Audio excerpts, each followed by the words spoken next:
What's going on, Flix Talkers? Welcome back to another movie review, this time for the film The Underdoggs, which is out now as of January 26, 2024, available on Amazon Prime. Now, don't worry if you guys have not seen the film. This is a completely spoiler-free review. I'm going to give you guys my likes and my dislikes for the film, and possibly who might like a film like this. So, The Underdoggs is directed by Charles Stone III, who also did films like Drumline, Mr. 3000, and one of my personal favorites that I rewatch at least once a year, Paid in Full. And this film does star Snoop Dogg as Jaycen, Tika Sumpter as Cherish, Mike Epps as Kareem, Andrew Schulz as Chip Collins, with some quick cameos by George Lopez and Cal Penn. And the quick synopsis for The Underdoggs is, Jaycen, aka 2J's Jennings, is a washed-up ex-professional football star who has hit rock bottom. When Jaycen is sentenced to community service coaching an unruly Pee-wee football team, he sees it as an opportunity to turn his life around. Alright, now I know immediately you're gonna ask, is this the Bad News Bears for the new generation? Now, honestly, I have not seen those films. I know I have to go back to the original from the 70s, as well as watching the remake with Billy Bob Thornton, just for the fact that even though that movie,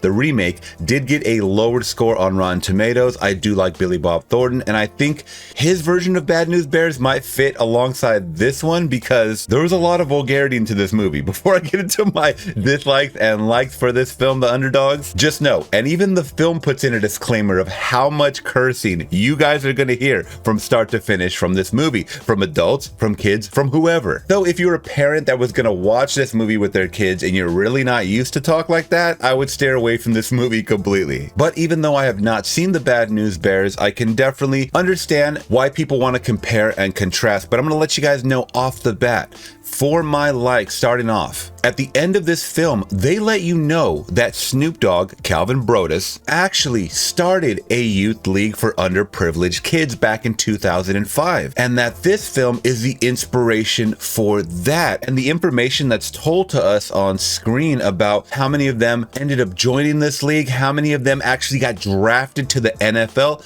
it's an amazing underdog story, and I'm so glad that this is actually based in real events, so to speak, made my watch a little more enjoyable and kind of had long-lasting value after the fact. So sticking with my likes, guys, I love the vulgarity. Okay, that's just gonna be me, my personal preference. I'm an adult, obviously, so I don't really know who this target demographic is for, other than people that probably grew up on Snoop Dogg, grew up on this comedy, because yes, Mike Epps is in it, which is another huge like of mine. We'll talk about him in a second. But if you grew up on a lot of these comedians or musicians, 80s, 90s, 2000s, you guys know that this kind of comedy is very raunchy, is very stereotypical, is very satirical, and a lot of people don't like that nowadays. So if you're not used to sports shows with a lot of vulgarity, like an Eastbound and Down Danny McBride character, I would say, once again, this may not be for you, but it definitely reminds me of a lot of movies that I grew up with myself in the late 90s and the early 2000s. And even though it's not the most groundbreaking story, I mean, I like that they focus on an athlete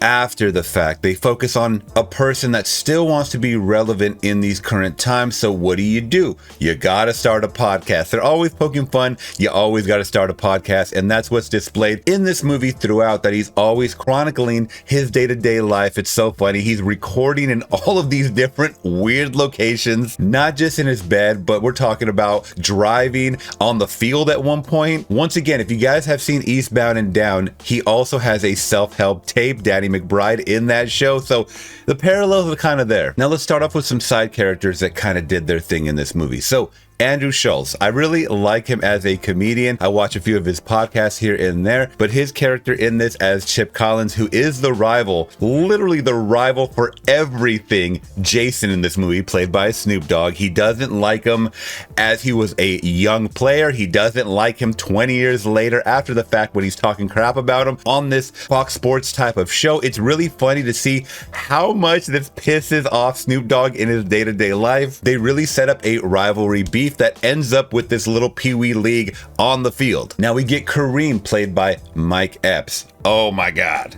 I've really never seen a bad Mike Epps performance. Have I seen a bad Mike Epps movie?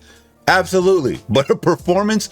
No. I mean, you could throw him in these horror comedy, haunted house type of movies. It doesn't matter to me because I know Mike Epps is going to bring it. He's going to bring whatever it takes to that script to make the film at least a little bit funny or enjoyable, entertaining for a little bit, even though the premise can be completely outrageous. This guy's fantastic at stand-up. This guy is fantastic in, once again, the characters that he brings to life on screen. And in this film, he does play an assistant coach, but the way that they kind of link back up because they are old friends from the neighborhood is extremely funny to me. And like any good side characters, he comes with a lot of good funny one-liners. So if you guys are big fans of that, he will satisfy in that department. Now, Tika Sumpter. So I don't really know her too much. I know her more from Sonic, if that, I looked up her resume and she has a lot of films under her belt, but just being the stupid movie nerd that I am, Sonic was my go-to that I saw her in, and I thought she was fine actually in that movie too. But in this movie, she's definitely kind of the counterpart, the one that's supposed to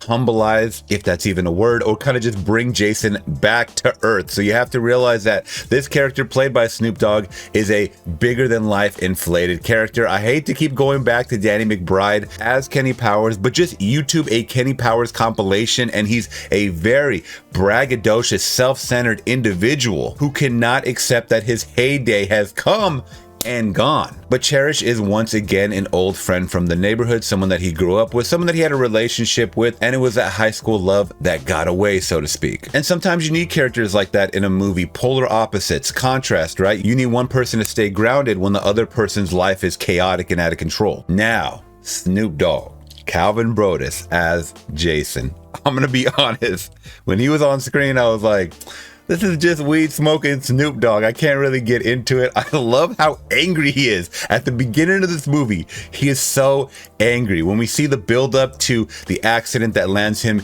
in front of the judge, which does end up giving him all of this community service, it leads to a whole funny payout of him ending up coaching this Pee Wee League. He really does play a good pissed off person. It seems like it comes natural to him. And then by the end of the movie, you see a slow transformation. So even though, I'm not going to say he's the best rapper turned actor, I think he's having fun with the movie like this. I think if you're going to turn on the Underdoggs with 2 G's, you are here to have a good, entertaining, raunchy time once again. And ultimately, I think Snoop Dogg did the best that he could. Once again, at the end, you find out that this is rooted in real events, and I appreciate that more than anything because you know what? He really did ultimately want to give back to these underprivileged kids, which in real life he did to so many. I think it was like 20,000 or something like that ended up joining this league, and 25 ended up getting drafted to the NFL. That is a fantastic underdog story. And last but not least, jumping to one of my bigger likes for this film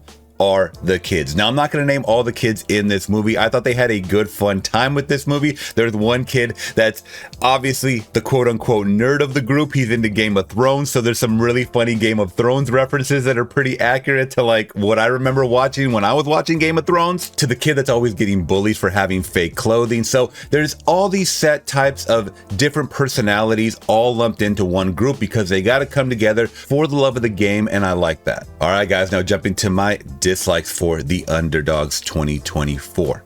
So I know I had praised Snoop Dogg for having fun with this role, but the acting is not polished. The acting is not polished. I think this was just a passion project he wanted to take on, so I'm not faulting him too much for that. But if you guys are going into this not seeing a single Snoop Dogg performance at all whatsoever, whether it's on the big screen, whether it's a music video that he's rapping in, because yeah, I think rap is a form of art as well. So you're still, in music videos giving a display of what they can do in front of the camera, to watching him in commercials or on podcasts or wherever. His acting is definitely going to be lacking. I mean, he's not an actor, dude. He's not an actor, but that's totally fine. He had fun with this movie, I think. Also, another actor that I think was just here for a fun cameo, but they called him Yoda, so to speak, character, Coach Feist, played by George Lopez. Now, I've seen a couple of movies recently, maybe like in the last 5 or 6 years, where it's a lot of George Lopez cameos, and I like to support George Lopez. He's one of the comedians that I definitely grew up on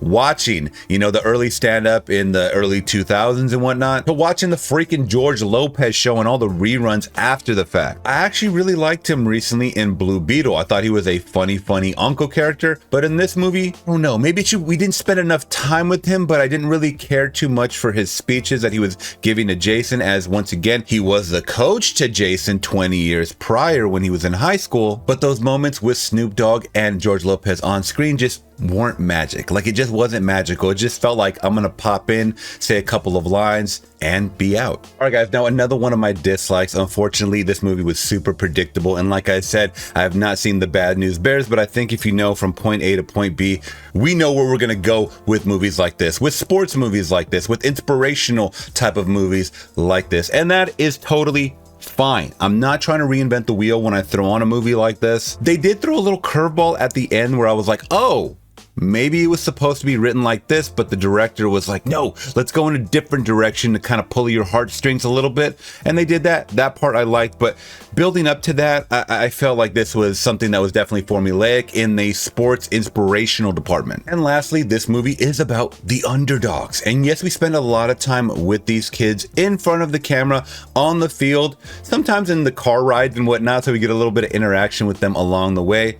But you know what? We don't get to spend time with how bad these kids' home life situation is, other than dropping them off a couple of times and seeing what kind of environment they possibly live in. We're not thrown into how crazy living in a hood environment could be for these kids. And believe it or not, that adds dimension and depth to a character, at least for the audience. From someone that doesn't know that lifestyle, you have to show how crazy a kid's lifestyle can be for the motivation towards the end of the movie when they win the game or not win the game. Once again, that may just be a personal preference because a lot of you guys are gonna be like, David, it's a freaking comedy movie. Okay, I understand that. But if you want me to feel for these underdogs, let's see if we could push the emotional beats just a little more. And all in all, guys, I had a fun time with this movie. I laughed very, very hard at a lot of the comedic beats, mainly from Mike Epps. So thank you so much, Mike Epps, for all of your comedic work over the years. And that being said, I think I'm going to give The Underdogs from 2024 a solid 3 out of 5. And once again, Flix Talkers, The Underdogs is streaming now on Amazon Prime. You guys let me know what you think of the film after you guys see it